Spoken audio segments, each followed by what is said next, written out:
Full time ഇരിക്കാനല്ല കഴിയും, എനിക്ക് എണീക്കാനൊന്നും കഴിയില്ല. ഇത് ശീലമായി. ഹരിദാസനെ കുറിച്ച് ഞാൻ എന്താ പറയുക, ഹരിദാസന് വയസ്സെന്ന് പറയുന്നത് 24 വയസ്സേ ഉള്ളൂ. ഇവിടത്തിന് ബസ് വന്ന് അതിൻ്റെ വലിയ ടയർ കയറി അങ്ങനെ അടുത്ത കാലം ഫുള്ളായിട്ട് മുറിച്ചളഞ്ഞു. ഇത് ഹരിദാസൻ, തൃശ്ശൂർ ജില്ലയിൽ മങ്ങാട് സ്വദേശി. 24 വയസ്സുള്ള ഈ ചെറുപ്പക്കാരൻ ഈയൊരു പ്രായത്തിൽ അനുഭവിക്കാത്ത ദുരിതങ്ങളില്ല. കാലുകളിലൂടെ ബസ് കയറിയിറങ്ങി തളർന്നുപോയ ഹരിദാസൻ ഇന്ന് നിലത്തിരുന്ന് മൺപാത്രങ്ങൾ നിർമ്മിക്കുന്നു. ജീവിതത്തിൽ സംഭവിച്ചതെന്ന് പറഞ്ഞാൽ ഞാൻ ചെറുപ്പം തൊട്ടേ കഷ്ടപ്പാടായിരുന്നു എൻ്റെ വീട്ടിൽ. എൻ്റെ അമ്മ, എനിക്ക് 8 വയസ്സിട്ടാകുമ്പോൾ എൻ്റെ അമ്മ മരിച്ചു. പിന്നെ അച്ഛനായിരുന്നു ഞങ്ങളെ നോക്കുക. ഞങ്ങൾ 5 മക്കളായിരുന്നു, 3 പെണ്ണും 2 ആണുമായിരുന്നു. അങ്ങനെ അവിടുന്ന് അങ്ങനെ ജീവിച്ച് വരികയായിരുന്നു. പിന്നെ 3 പെങ്ങന്മാരൊക്കെ കല്യാണം കഴിഞ്ഞു. ചെറിയ പെങ്ങളുടെ കല്യാണത്തിൻ്റെ ആ സമയത്തായിരുന്നു ഞാൻ റിങ്ങിൻ്റെ ജോലിക്കൊക്കെ പോയായിരുന്നു. ആ സമയത്തായിരുന്നു എനിക്കൊരു അപകടം പറ്റി. ഞാനൊരു കൂട്ടുകാരനെ അവൻ്റെ വീട്ടിൽ കൊണ്ടാക്കിയിട്ട് വരികയായിരുന്നു, ഇവിടെ കേച്ചേരി വെച്ചിട്ട്.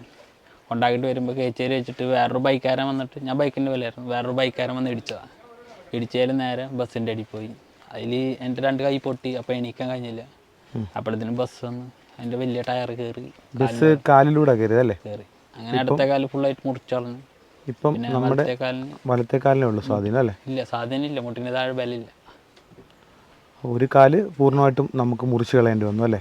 ഒരു കാലിന് സ്വാധീനമില്ല, അതുകൊണ്ട് നടക്കാൻ പറ്റില്ല. പിന്നെ 2 കൈ കമ്പിട്ടാണ്. പിന്നെ വയറിനൊക്കെ ഒരുപാട് ഓപ്പറേഷൻ കഴിഞ്ഞിട്ട്.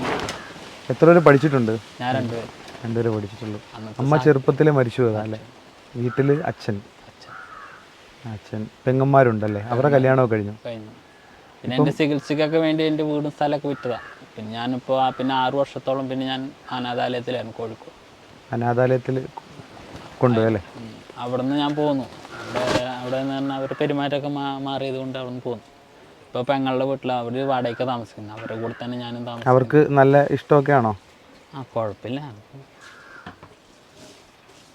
ഞാനും അച്ഛനും ഇപ്പോൾ പെങ്ങളുടെ വീട്ടിലാണ് താമസിക്കുന്നത്. ഒരുപാട് പ്രതീക്ഷകളുമായിട്ട് ഇങ്ങനെ മുന്നോട്ട് പോകുമ്പോഴാണ് ഹരിദാസൻ്റെ ജീവിതത്തിൽ ഒരു വല്ലാത്തൊരു ദുരിതം ഉണ്ടായത്. ഹരിദാസൻ ഇപ്പം ചെയ്യുന്ന കാര്യം എന്ന് പറയുന്നത് ഇപ്പം എന്താണ് ശരിക്കും? ഹരിദാസൻ തന്നെ പറഞ്ഞോളൂ. ഞാനിപ്പോൾ ചീനിച്ചട്ടീൻ്റെ പണിയാണ്. ചീനിച്ചട്ടിൻ്റെ പണിയാണ്. നമുക്കിവിടെ മണ്ണ് കാണാം, കളിമണ്ണ് കാണാം. ഇത് വെച്ചിട്ട് ഹരിദാസൻ ഇവിടെ ഇരുന്നു കൊണ്ട് ഈ കളിമൺ ചട്ടികൾ നിർമ്മിക്കും അല്ലേ? ശരിക്കും എത്ര രൂപ കിട്ടും ഒരു ദിവസം ഇതിങ്ങനെ ഇരുന്ന് കഴിഞ്ഞാൽ? എത്ര മണിക്കൂർ ഇരിക്കും? ഫുൾ ടൈം എത്ര മണിക്കൂർ ഇരിക്കുന്നത്? രാവിലെ ഒരു 8-8:30 ആകുമ്പോൾ വരും. വന്നാൽ പിന്നെ ഒരു 6 മണിക്കൂർ പോകും. അതുവരെ ഇരുത്തുന്ന തന്നെ. ഫുൾ ടൈം ഇരിക്കാനല്ല കഴിയും, എനിക്ക് എണീക്കാനൊന്നും കഴിയില്ല. പിന്നെ ഇവിടെ നിന്ന് നേരങ്ങി അത് കൂടെ പോകും. പിന്നെ അവിടെ വണ്ടി വീൽ ചെയർ ഉണ്ട്, പിന്നെ അതിൽ വീട്ടിലേക്ക് പോകും. ഹരിദാസന്റെ പഴയ സുഹൃത്തുക്കൾ ഇപ്പോഴും കൂടെ ഉണ്ടോ ഈ ഒരു സാഹചര്യത്തിലും? അവർക്ക് എന്നോട് സംസാരിക്കാൻ ഈ അവസ്ഥയിൽ എന്താ അവർ പറയാം. പിന്നെ അവർ വിളിക്കും, അല്ലാതെ കാണാനൊന്നും വരില്ല. ആ പണ്ടുണ്ടായിരുന്ന കൂട്ടുകാരെല്ലാം ഇപ്പോഴും ആത്മാർത്ഥമായിട്ടുണ്ടോ? അതാ ഞാൻ ചോദിച്ചത്. കുറച്ച് പേരൊക്കെ 2-3 പേര് മാത്രമേ ഉള്ളൂ, ബാക്കി എല്ലാവരും പോയി. ഈ ഒരു സാഹചര്യത്തിൽ ആരൊക്കെ കൂടെ ഉണ്ടാകുന്ന അവരാണ് യഥാർത്ഥ സുഹൃത്തുക്കൾ എന്നല്ലേ? അങ്ങനെ മനസ്സിലായോ? പിന്നെ നമുക്കൊരു മോശം സമയം വരുമ്പോഴല്ലേ നമ്മുടെ യഥാർത്ഥ സുഹൃത്തുക്കളെ നമുക്ക് മനസ്സിലാക്കാൻ പറ്റത്തുള്ളൂ.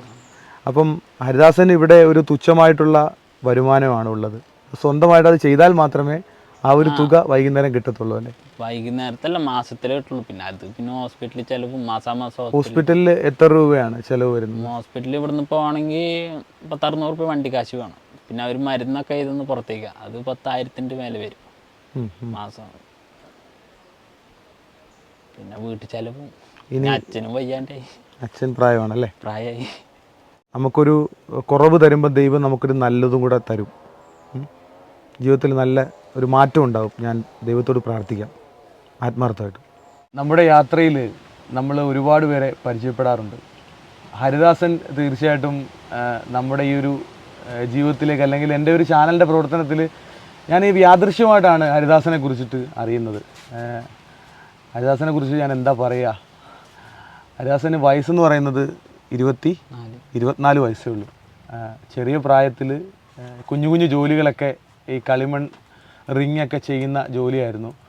അപ്പം ഒരു അപകടത്തെ തുടർന്ന് ഹരിദാസൻ്റെ ഒരു കാൽ നഷ്ടപ്പെട്ടു. ഇപ്പം ഒരു കാലിന് സ്വാധീനമില്ല. അപ്പോൾ ഇവിടെ ഇരുന്നു കൊണ്ട് ഹരിദാസൻ ചെയ്യുന്നതെന്ന് പറയുമ്പം ഇതുപോലെയുള്ള ചട്ടികൾ നിർമ്മിച്ചു കൊടുക്കുന്നു. ഇത് നമുക്കറിയാം, നിങ്ങളുടെ കൈകളിലേക്ക് എത്തുമ്പം ഈ ചട്ടിക്ക് വില കൂടും. അപ്പോൾ ഇത് നിർമ്മിക്കുന്ന ആളിന് തുച്ഛമായിട്ടുള്ള ഒരു തുകയെ കിട്ടത്തുള്ളൂ. ഈ വീഡിയോ കാണുന്ന പ്രേക്ഷകരോട് ഞാൻ ഒരു കാര്യം പറയുകയാണ്. നമ്മുടെ വീഡിയോ കാണുന്ന ഒരുപാട് നല്ല മനസ്സുകളുണ്ട്. എല്ലാവരും ഹരിദാസനെ ഒന്ന് സഹായിക്കണം. ഹരിദാസന് ഈ വീൽ ചെയർ ആര് തന്നെയാണ്? എനിക്കൊരു സഹായ സംഘടന ആൾക്കാർ തന്നെയാണ്. കേടുവന്നു. ആണോ? ഹരിദാസന് അമ്മ ചെറുപ്പത്തിലേ നഷ്ടപ്പെട്ടു പോയാണ്. പെങ്ങന്മാരുടെ വിവാഹം കഴിഞ്ഞു. ഇപ്പം മരുന്നിനും ചികിത്സയ്ക്കുമായിട്ട് ബുദ്ധിമുട്ടുന്നുണ്ട്. പഠനം 2ാം ക്ലാസ്സിൽ പഠനം നിർത്തി ജോലിക്ക് പോയി തുടങ്ങിയതാണല്ലേ. അപ്പം അങ്ങനെയുള്ളൊരു സാഹചര്യത്തിലാണ് ഈ ഒരു കളിമണ്ണ് വെച്ചിട്ട് ഹരിദാസൻ ഇവിടെ ഇരുന്നിട്ട് ഒരു ദിവസം എത്രത്തോളം ഇത് നിർമ്മിക്കാന്ന് പറഞ്ഞാൽ ഒരു ദിവസം ചെയ്യാൻ പറ്റുന്നതൊക്കെ ചെയ്യും. ചെയ്യാൻ പറ്റും. ഇനി ഇരുന്നിട്ട് വേണ്ട, അതിനേരം ഇരിക്കും ബാക്കിൽ പൊട്ടണം, സ്കിന്ന് പൊട്ടും.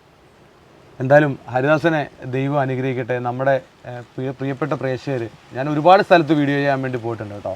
ഹരിദാസൻ എൻ്റെ മനസ്സിൽ ഒരുപാട് ഇടം നേടി കേട്ടോ. നല്ലൊരു മോനാണ്. അപ്പോൾ എല്ലാവരും ഈ മോനെ ഒന്ന് സഹായിക്കണം. ഞാൻ വീഡിയോ ചെയ്യുമ്പോൾ എൻ്റെ ഒപ്പം നിൽക്കുന്ന ഒരുപാട് നല്ല മനസ്സുകളുണ്ട് കേട്ടോ. ഞാൻ എന്തായാലും ഹരിദാസൻ്റെ അക്കൗണ്ട് ഡീറ്റെയിൽ വീഡിയോയിൽ കൊടുക്കാം. എല്ലാവരും ഒരു സഹായം ഉണ്ടാകണം. ആ സഹായം എന്ന് പറയുന്നത് ഹരിദാസിന് മരുന്ന് വാങ്ങിക്കാനും ചികിത്സയ്ക്കും ഒക്കെ വേണ്ടിയിട്ടാണ് കേട്ടോ. അപ്പോൾ എല്ലാവരും ഒരു സപ്പോർട്ടും സഹായവും ഒക്കെ ഉണ്ടാകണം. ഞങ്ങൾ പോയിട്ട് വരാം. ഹരിദാസനെ ഞാൻ കാണാൻ വരും. ഇനി തൃശ്ശൂർ വരുമ്പോൾ ഞാൻ വന്ന് കാണും. അപ്പോൾ ഹരിദാസൻ്റെ ജീവിതത്തിൽ വലിയ മാറ്റം ഉണ്ടാവും. എനിക്ക് അക്കൗണ്ട് നമ്പറും തരുമോ? തരാം. എപ്പം തരൂ? തരാം. എന്നോട് പറഞ്ഞ കാര്യങ്ങളൊക്കെ സത്യസന്ധമായിട്ടുള്ള കാര്യമല്ലേ? സത്യസന്ധമായിട്ടുള്ള കാര്യം തന്നെയാണെന്ന് എനിക്കും മനസ്സിലായി. കാരണം ഹരിദാസനെ ഞാൻ നേരിട്ട് കാണുകയാണ് കേട്ടോ. ഹരിദാസൻ്റെ അവസ്ഥയും എല്ലാവരുടെയും ഒരു സഹായം ഉണ്ടാകണം.